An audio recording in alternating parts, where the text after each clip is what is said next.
Thank you all very much. Good afternoon, everyone. I said last night, let me reiterate, it's been wonderful to host you all in the first ever U.S. ASEAN Summit in Washington, D.C. And besides, President, the food wasn't bad. It was pretty good.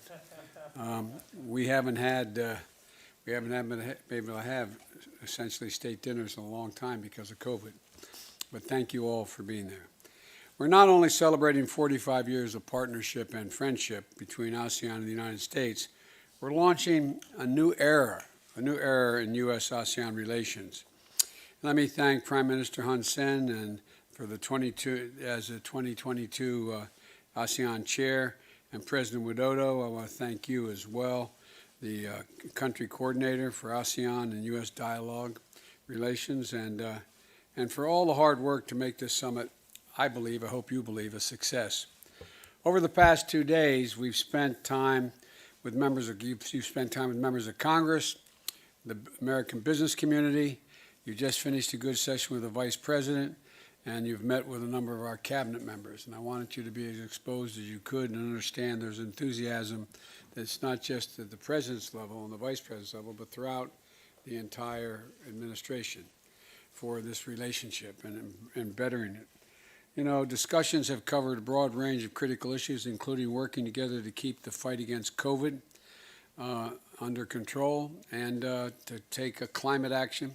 And by the way, I see Secretary Kerry and down there. John, thanks for letting me into your old house. Appreciate it.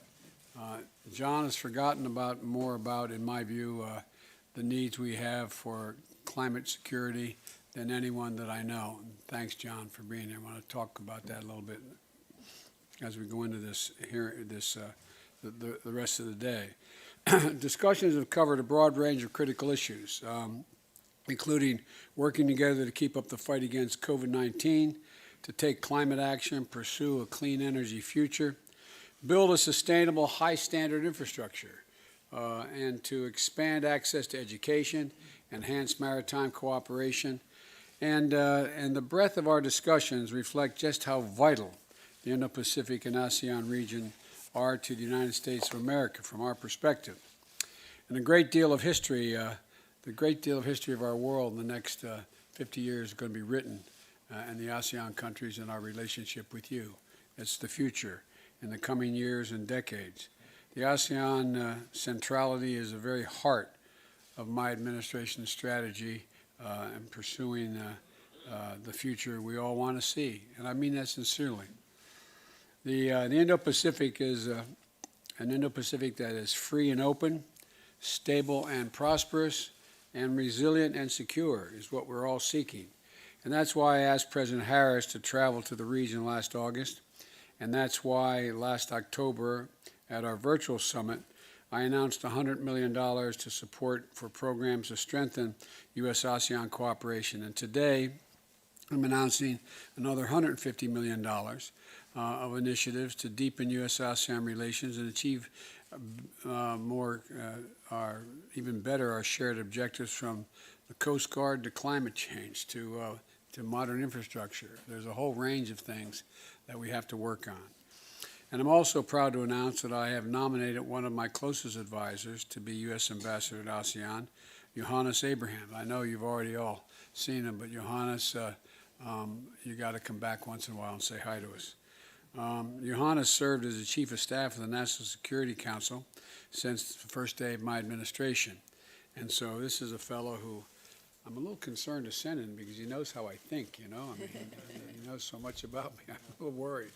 But all kidding aside, he is, I think you're going to find him completely knowledgeable, and will speak for me and speak for my administration. Johannes is, I wish him luck. He's the key reason why I think this summit has been the success it has. I presume to believe, you believe as I do, it has been a success thus far. And he'll be a trusted representative and to continue deepening this critical partnership among all of us. We're committed to a future where the rules and norms that have made possible so much growth and prosperity and stability in the Indo-Pacific are upheld and strengthened. including respect for the rule of law and for human rights. This is something that benefits all 1 billion of the people who live in our countries, from the United States and all of you. And as we look around the world, all the challenges we're facing, the ASEAN-US partnership is critical, I think, to meeting the moment we find ourselves in history right now. And so let me thank you again for making the journey to Washington to celebrate the enduring friendship we share and to look ahead at all that I believe, we all believe, we can accomplish together, how much more we can do.